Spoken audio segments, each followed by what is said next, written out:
Auzubillahiminash-shaytanir-rajim. Bismillahir-rahmanir-rahim. Assalamu alaikum, my dear students. This is Dr. Muhammad Shafiq, lecturer of philosophy at Department of Islamic and Pakistan Studies, Kohat University of Science and Technology. And the course I am teaching you is called Kalam and Philosophy of Islam. And today it's lecture number 9. And this lecture is basically the sequence of our previous two lectures in which we try to look into what does idealism mean and what is the history of idealism. And today we are going to look into the different types of idealism in the history of philosophy. And this is the attempt of a school of thought in metaphysics try to define the nature of the universe.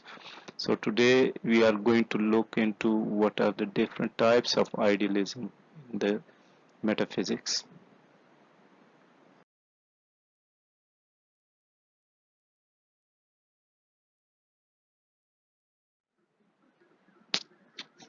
What is idealism? Briefly, although we have discussed it in previous lecture, but just to give you a brief description, and then we are going to discuss what are the different types of idealism. So first, let's look into what does idealism mean. Idealism in philosophy is any view that stresses the central role of ideal or the spiritual in the interpretation of experience.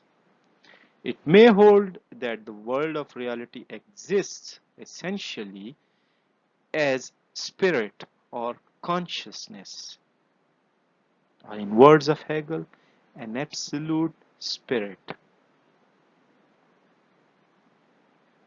That abstractions and laws are more fundamental in reality than sensory things, or at least that whatever exists is known in dimensions that are chiefly mental in character through and as ideas.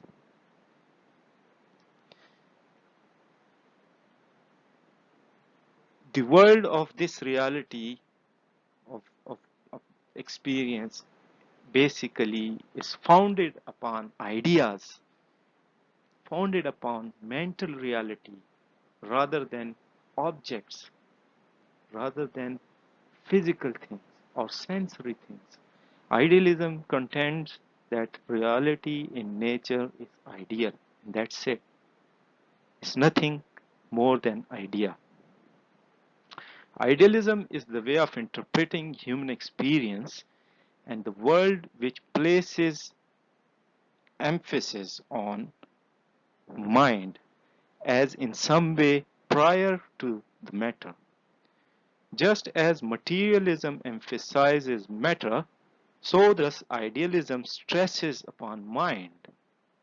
Whereas materialism says that matter is the real and mind is an accompanying phenomena, idealism contends that mind is real and matter is in a sense a byproduct of mind.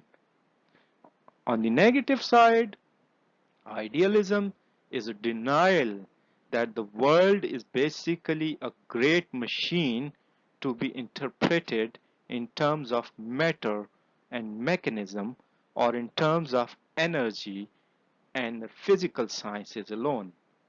More positively, idealism is a world. Idealism believes in a world or worldview or metaphysics that holds that the basic reality is constituted of or closely related to mind, ideas, thoughts, or selves. The real is the rational and intelligible. It's not something sense experiential. The world has a meaning apart from its surface appearance. So it's not the real which is apparent, which we see in this physical world. There is a reality behind that.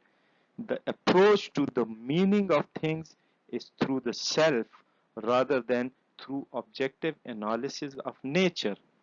The world is interpreted by means of a study of the laws of thought and of consciousness, and not exclusively by means of objective science, as the science would say. Since the universe has a meaning, there is a kind of inner harmony between the world and man. What is highest in spirit is also deepest in nature. Man is at home in the universe and not an alien to a mere creature of a chance. Since the universe is in some sense a logical and spiritual system, the self is not an isolated entity, it is genuine part of the world process. This process at its high levels manifests itself as creativity, mind, and selves or persons. Man, as a part of the cosmos, expresses its inner structure in his own life. Nature on the objective world is real in the sense that it exists and demands our attention and adjustment to it. Nature, however, is not sufficient in and of itself, since it depends to a certain degree upon mind. In nature we find matter, life, mind, and values. Idealists believe that nature is to be interpreted in terms of its later and higher manifestations rather than in terms of its earlier and lower ones. Idealists are willing to let the physical scientists tell us what matter is, providing they do not reduce everything in the world to that category. So, for idealists, the reality cannot be reduced to simply matter.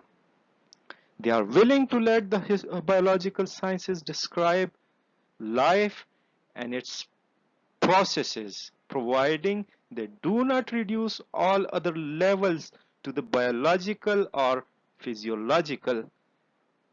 Idealists stress that organic unity of the world process, whole and parts cannot be separated except by a dangerous abstraction.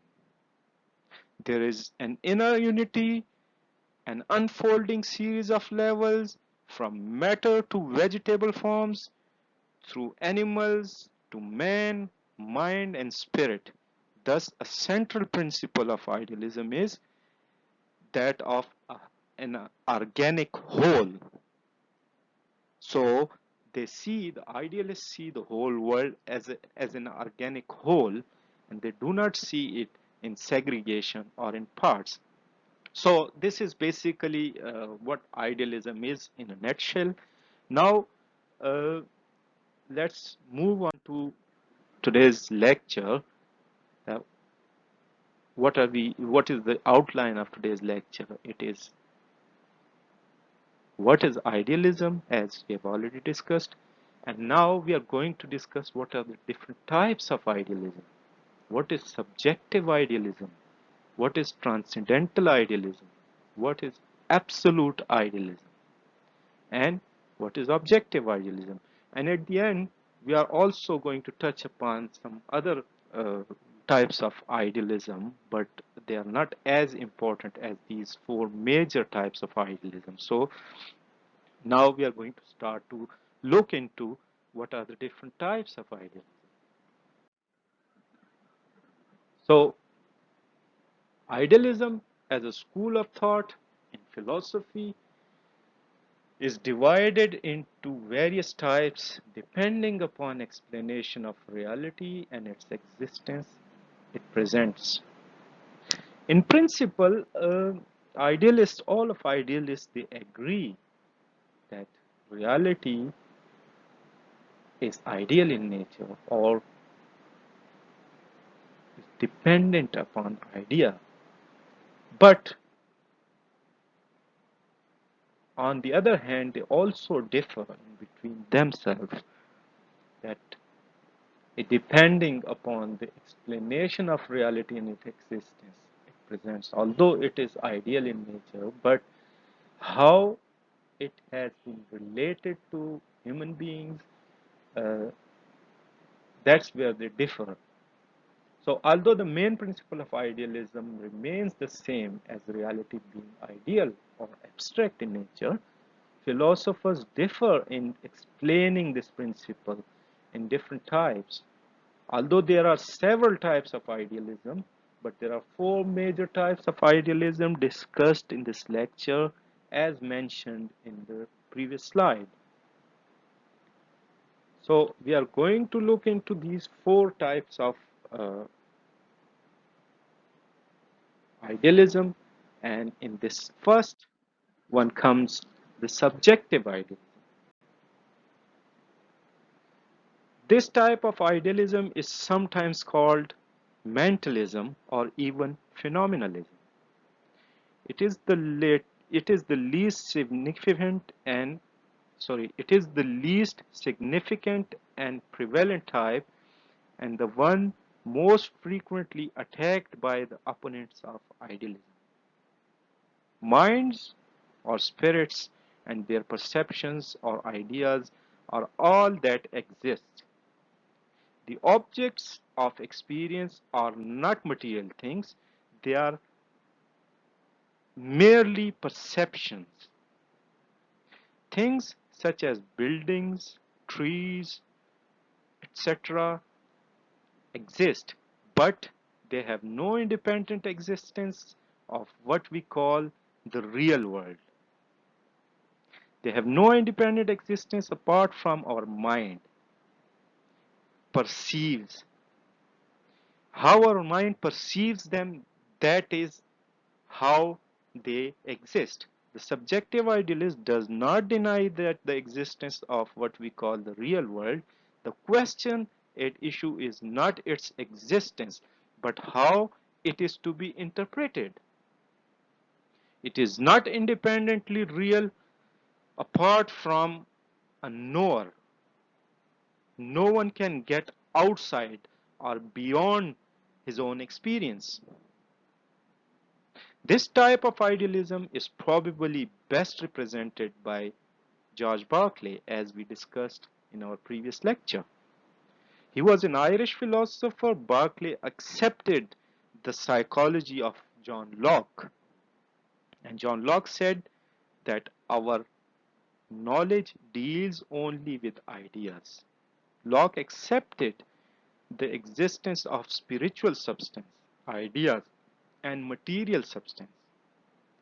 He distinguished between the primary qualities of matter, such as form, extension, solidity, figure, motion, numbers, and so on, and secondary qualities, such as colors, sounds, tastes, odors, and the like. The secondary qualities are not in the material substance, they are in the mind, or they are the way in which primary qualities affect the mind or knower. The secondary qualities vary from person to person. Berkeley went further than Locke and said that the primary qualities have no existence apart from our minds. So figure, motion, number, extension, they don't have any existence without our mind. Berkeley insists that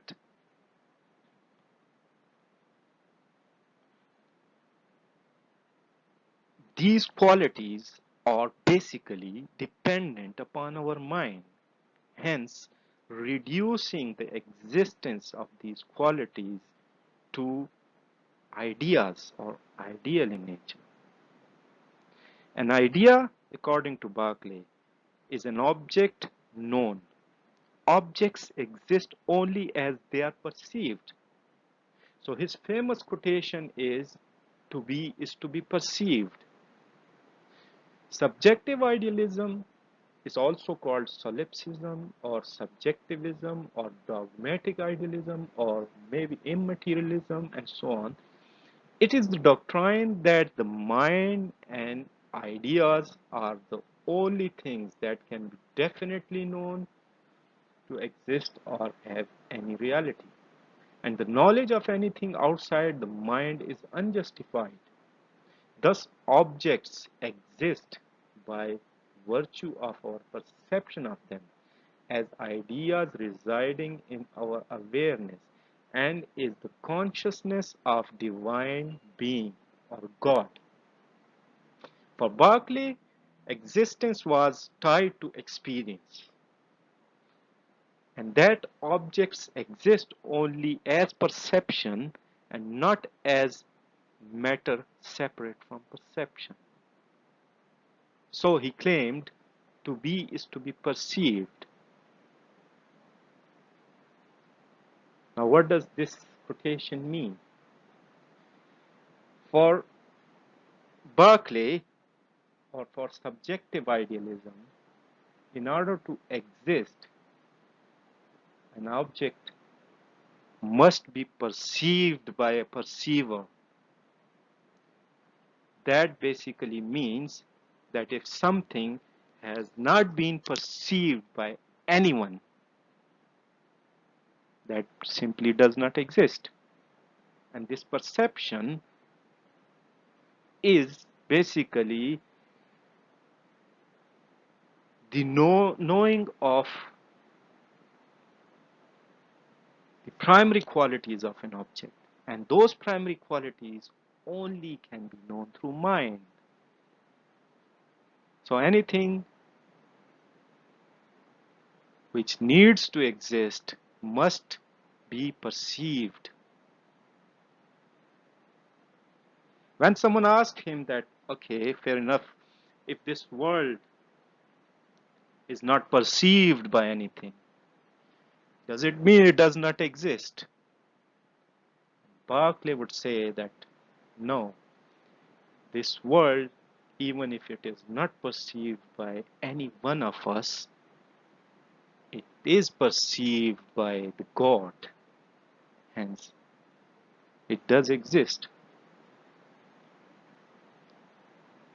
So, subjective idealism basically contends that the existence of the outer world and their primary qualities depend upon our mind to perceive. Hence, they are dependent upon mind. That is why, and that mind is subjective. That is why they are called subjective idealists. I hope it does make a sense, and if it does not, uh, you can contact me by any means, and I can further explain it to you. Now, next comes the transcendental idealism. The transcendental idealism, or it is also called critical idealism, it is the view that our experience of things is about how they appear to us or representations, not about those things as they are in and of themselves. The term transcendental was used quite frequently by Immanuel Kant while explaining the reality. Transcendental idealism does not deny that an objective world, external world to us, does not exist, but argue that there is a suprasensible reality beyond the categories of human reason, which or called noumena, roughly translated as things in themselves. The doctrine was first introduced by Immanuel Kant and was also espoused by John Gottlieb Fichte and Friedrich Schelling, and later resurrected in 20th century by Edmund Husserl. The main difference between this type of idealism from others is that they contend that although reality is ideal in nature and the external world does exist, but the primary qualities which we come to know through our mind, they also do exist, but there is some part of reality which is transcendental, which is noumena, and that has been translated as things in itself, things in themselves. They cannot be known.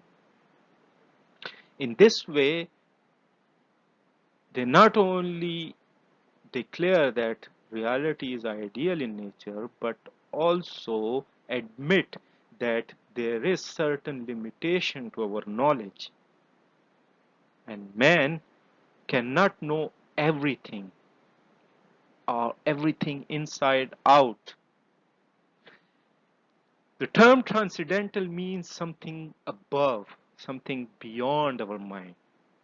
That is why they use this term transcendental idealism, because they come up with this idea of noumena, things in themselves which are not possible to be known.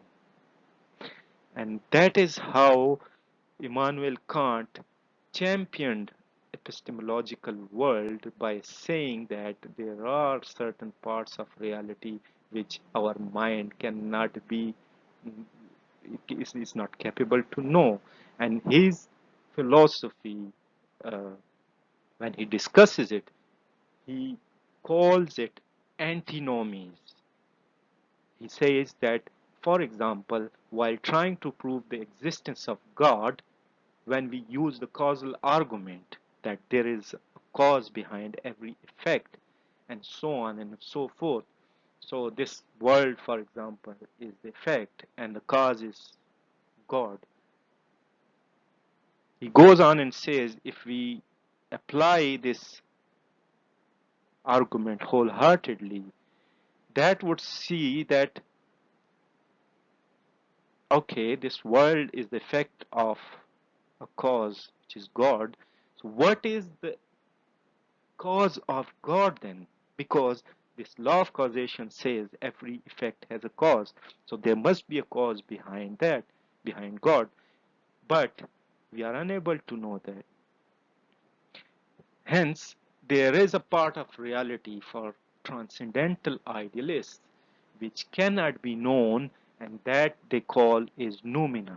And that is why their idealism is called transcendental idealism, because there is something which transcends our minds, which we cannot know, and that is what they call transcendental idealism. It is, although it is a bit uh, complicated, but I hope it does make a sense.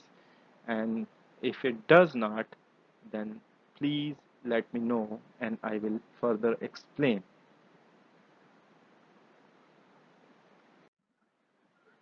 Now comes another type of idealism, which is objective idealism. Now, objective idealism is the view that the world out there is in fact mind communicating with our minds. It postulates that there is only one perceiver, and that this perceiver is the one with that which is perceived. According to the objective idealism, Absolute is all of reality. No time, no space, relation, or even ever exists or occurs outside of it. So, objective idealism believes in a complex whole. It believes in absolutism. Plato is regarded as one of the earliest representatives of objective idealism. The definitive formulation of the doctrine came from the German idealist Schelling and later developed by Hegel in his absolute idealism theory, as we discussed in our previous lecture while discussing Hegel's idealism. A large number of idealists from Plato to Hegel and the present reject subjective idealism or mentalism, and also the view that world is in any real sense man-made. They do not accept the principle of to be is to be perceived. They regard the organization and form of the world and hence knowledge as determined by nature of the world itself. The mind discovers what there is in the order of the world. There are idealists in that they interpret the universe as an intelligible order whose systematic structure is expressive of rational order and value.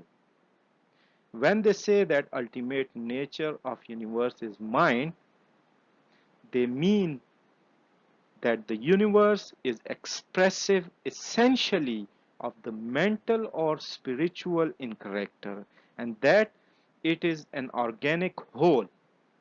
It's not segregated, it's an organic whole, it's a system. Although the term idealism has been used only in recent times to designate the school of philosophic thought that beginnings of idealistic speculation in Western civilization are often attributed to Plato, as earlier discussed.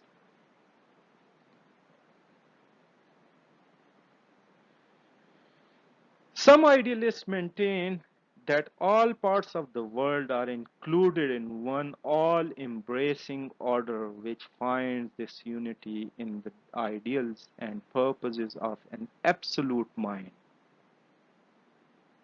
Hegel, a very famous German idealist, represents one of the best-known systems of absolute or monistic idealism. His system is sometimes called evolutionary, logical idealism.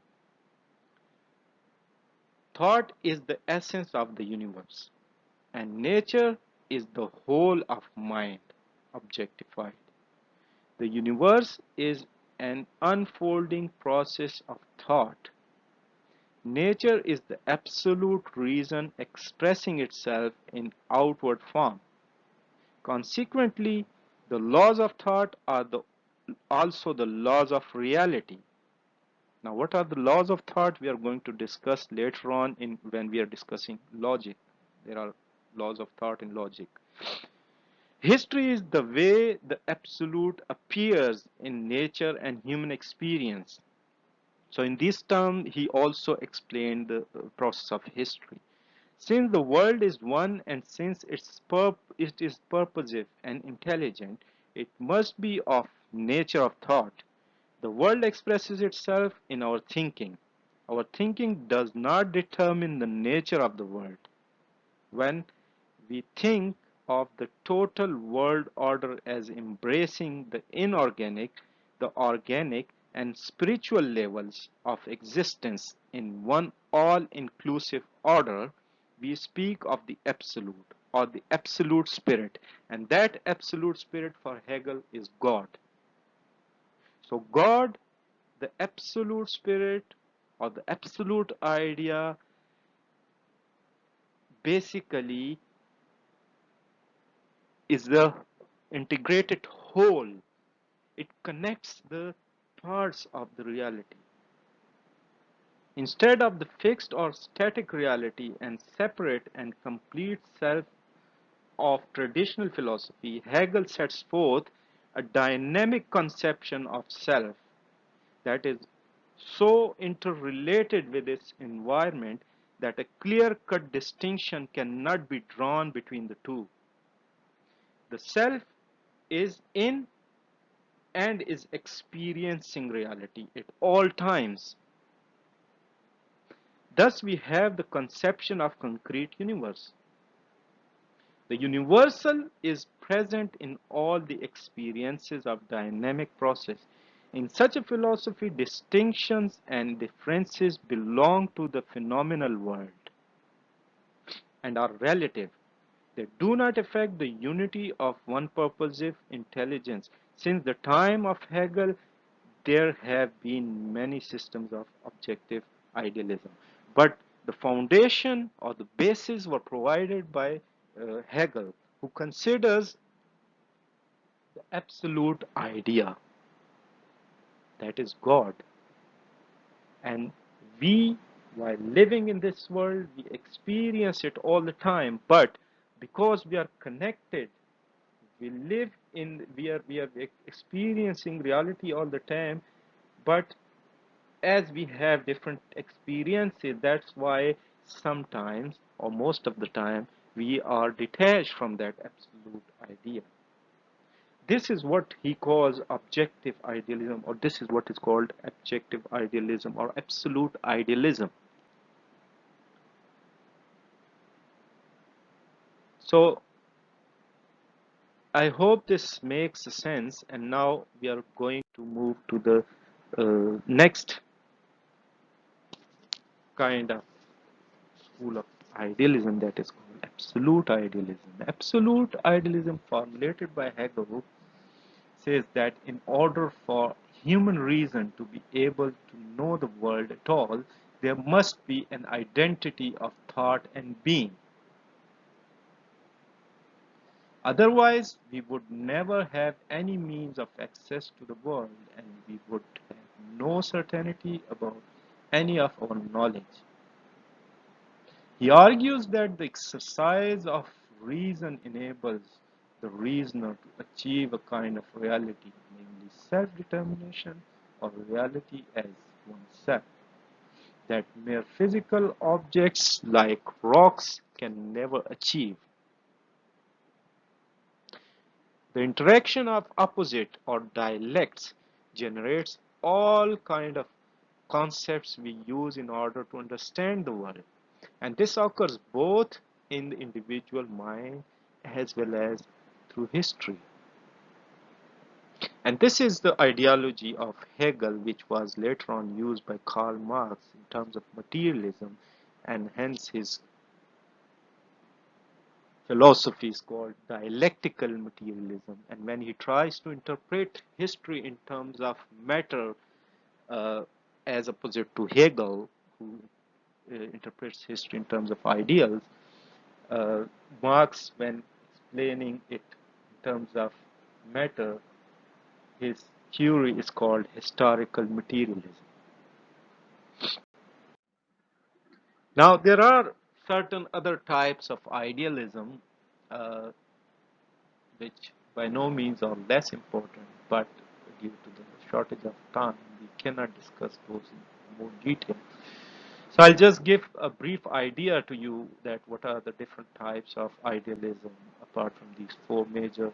And the first one is called epistemological idealism, that asserts that minds are aware or perceive only their own ideas, representations, or mental images, and not external objects, and therefore we cannot directly know things in themselves or things as they really are. And this is epistemological idealism, and somehow it is related to transcendental idealism. If you just recap what we discussed in transcendental idealism, things in themselves, noumena, we cannot know those. The other type of idealism is actual idealism. It is a form of idealism developed by a philosopher who was Italian. His name was Giuliani Gentile. His system saw thought as all embracing and claimed that no one could actually leave the sphere of thinking or exceed their own thought. And somehow that's true. If you reflect closely, would you be able to get rid of your thoughts? I don't think so. We cannot, even by trying our best, we cannot leave the sphere of thinking. That is why they think, that is why they claim that reality is ideal in nature, because we cannot, even if how hard we try, we cannot get out of our thinking.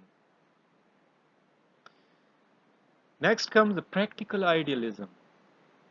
Practical idealism is a political philosophy which holds it to be an ethical imperative to implement ideals of virtue or good. It is therefore translated and it is therefore unrelated to idealism in other sense, but somehow it also talks about moral ideals or political ideals. And when we talk about ideals, obviously they are related to idea, and idea is related to mind. So reality, in order to know and to implement its principles, we need mind, because they are mental in character, they are ideal in nature. Hence it is called practical idealism, because when we try to put those ideas into practice, political ideals into practice, it becomes practical idealism. Again, these are the two main books which I would recommend again to have a look. And if you could not uh, grasp, or could not think, could not understand any concept or any part of this lecture, even after reading this book, please do let me know so that we can explain it in our next lecture before starting a new topic. I hope it does make a sense. And till then, I hope you stay well and safe and take good care of yourself. And I will see you in the next lecture. Thank you very much and goodbye.